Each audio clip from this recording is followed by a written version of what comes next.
Welcome back to What Arty Noobs with General Disturbance. This is a 105 leFH18B2, the French Tier 5 premium SPG that most people know as a leFhy or a leaf blower, or if you happen to be jingles, a leFH18B2. Yeah, I'm not sure what that really means, but he just can't pronounce it anyway. But we know it as Fifi La Pew Pew, and it says that on the side of the vehicle, and that's because it was named by one of our members. It's French, and it pews a lot. Yes, it pew pew pew at the enemy. Well, it's a 105 light field howitzer mounted on top of a B2 hull.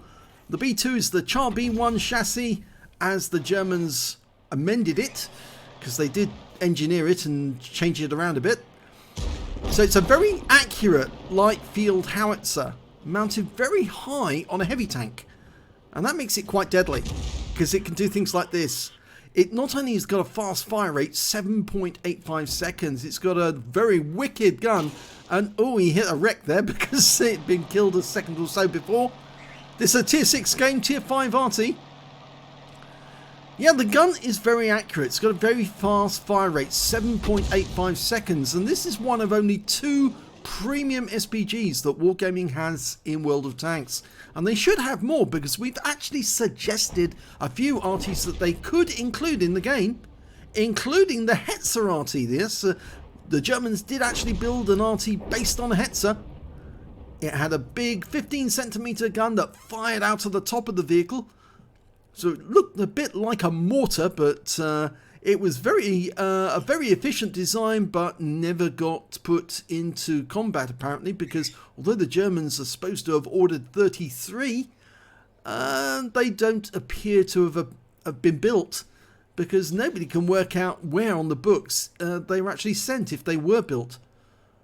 So that's a bit of an anomaly, but the Hetzer as a model does appear in the game, and therefore Wargaming could quite easily build that Arty and put it into the game, but they haven't as yet. Another Arty that they could put into the game is the M52, and that's an American Arty.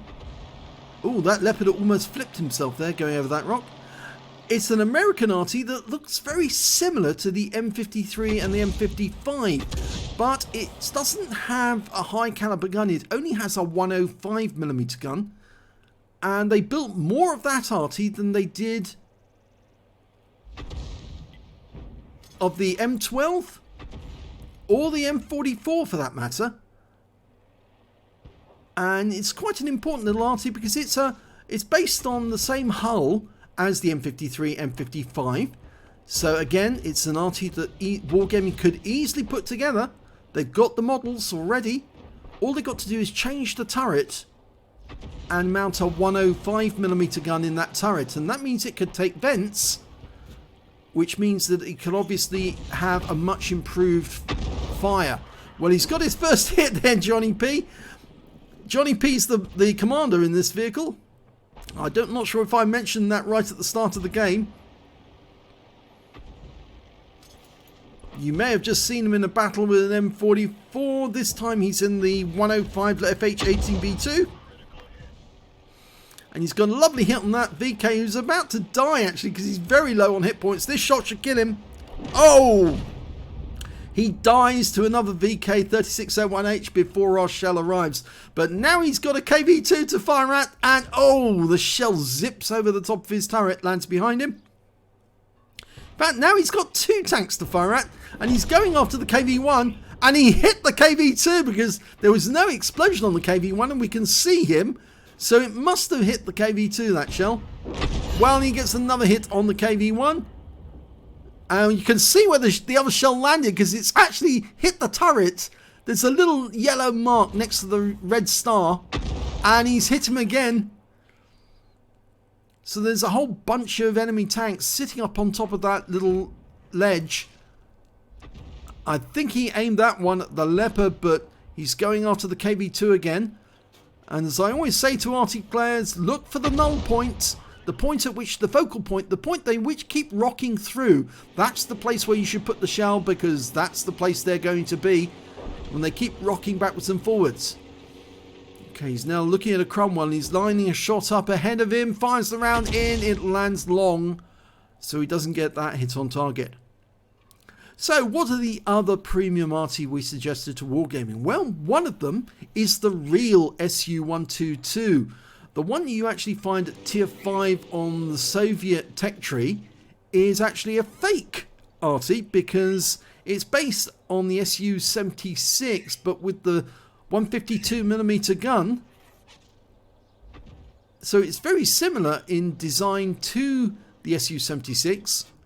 But the Russians did actually build a self-propelled gun which mounted a 122mm gun.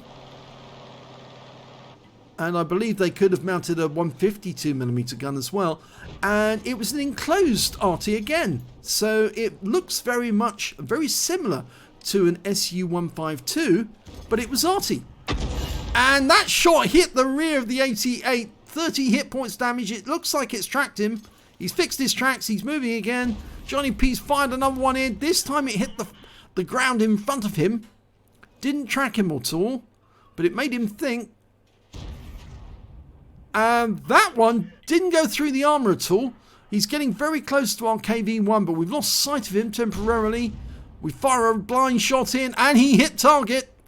And the KV-1's now coming under fire. Oh, he's switched targets to go after the Cromwell. I think that may have been a bit of a mistake because that 88 is a solid target who's threatening one of our teammates. Okay, he's dialing in. Now will be a good idea to load the heat or load that armor piercing round. He's got 2 armor piercing. He's loading the heat. He's going for it. He's going to hit that guy head on with a heat round which should go straight through. Oh, it missed. It's going to be an expensive miss, but the next shot should penetrate that 88. Rounds out. And it did. It did penetrate, but it only hit the tracks. He's going for it again. He's loading HE though. We lost the KV-1. Okay, fires an HE round. It hits the target. We're 1 tank down on the enemy at the moment. He fires another one in and it still hits the target. He's still there. We can't see him, but he's still being hit. There he is. He's on the run. Hits him in the rear. 147 hit points, but we've been spotted. There's 2 enemy tanks nearby. Don't go in the water. Don't go in the water. It's deep at this point. You won't get out if you do, unless you back up quick. I've fallen into that lake and you don't get out if you fall in at the wrong point. You will never get out. Okay, goes for the Cromwell and gets a hit right in the side for 90 hit points. Makes the Cromwell think twice. He turns around. He's going back the way he came. Fires another round in, just misses him. It lands short. Come on, JohnnieP. Get around on target on here. He's got a red line. He's got a red line. I think he spotted that. He couldn't fire anymore. Here comes the KV-1. And that target was killed before his shell arrived.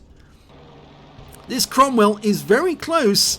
And that ridgeline there that he's sitting under, or the river bank, or the lake bank, is actually stopping him from getting shells on the target. Now the 88 has been spotted. So he's going to go after that. Dialing in. Almost ready. Hit it. Oh, missed him on that one, but he knows where he is. Firing another one in any second. This should hurt him. It does. It goes up with that shot. He loaded a heat round now. He's run out of HE shells, so he's now firing heat and the AP. Yep, the heat is expensive, but high explosive anti-tank will go through 104mm of armor, does 350 alpha.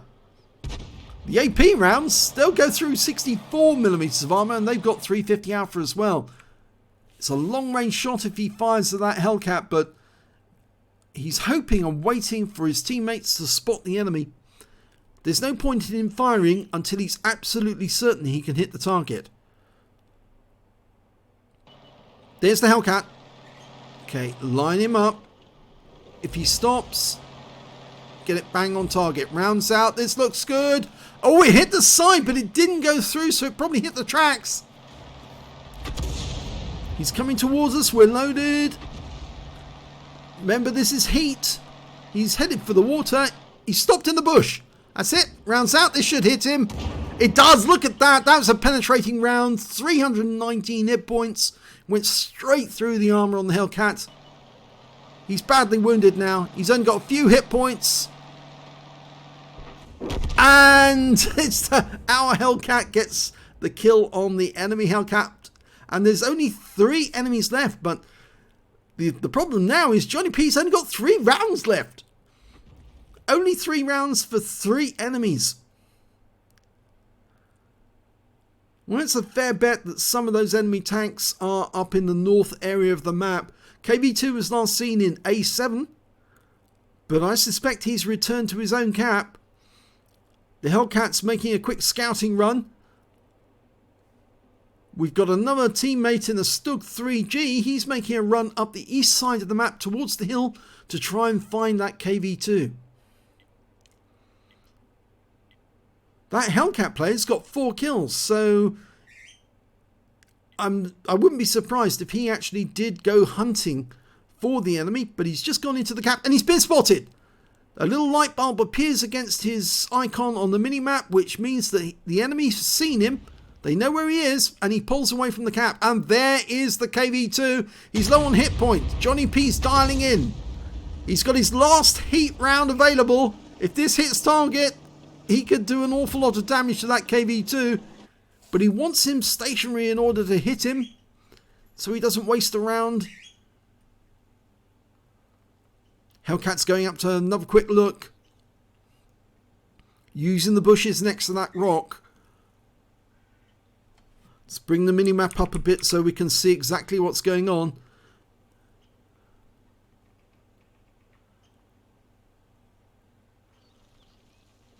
Our M4 improves, moving up to support the Hellcat. Our M41, well, he's staying back near our cap. He could actually go up as well. There's no reason why he shouldn't do that. The enemy also has an M10 and an AMX-13AM, but I suspect that they're in the forests at B1 or A2.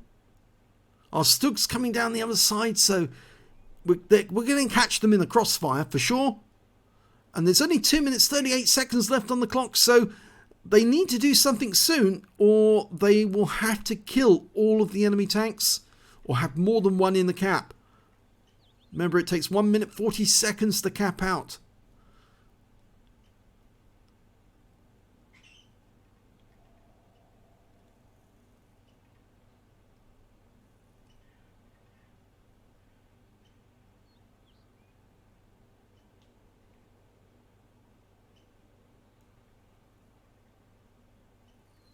Well, nothing's seen yet, but our KV2 could move forward. And there's the 2 minute warning.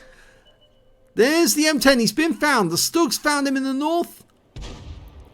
And he's just taken damage. He's not even looking in the right way. Hasn't even got the pointy end at the right end. We fire a round in. Oh! And our round unfortunately hits the ground. He actually did have the round pointing the right way. It was the M10. He was a turreted tank destroyer. He did hit our Stug and take him out of the game, but we got the kill on him, which means now that there's only 2 left to kill. The AMX-13AM. Hellcat's going to have a quick look to see if he can find him. Cromwell's indicating we should go for those bushes, and they found the KV2. But now JohnnieP's going to be firing AP rounds at that KV2, and he goes down. Which means the Arty's the last one. And he's been found by the Hellcat, so he's going in for it. JohnnieP's lining up a shot. Clock's running down last minute. And he doesn't need to fire.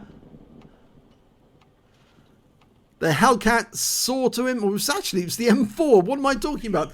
The M4 improved got the last kill. Let's have a look at the end of battle stats.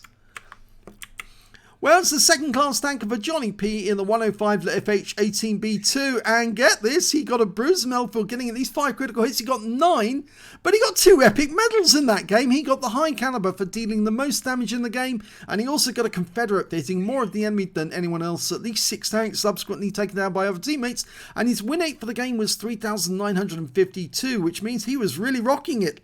Let's have a look at team score.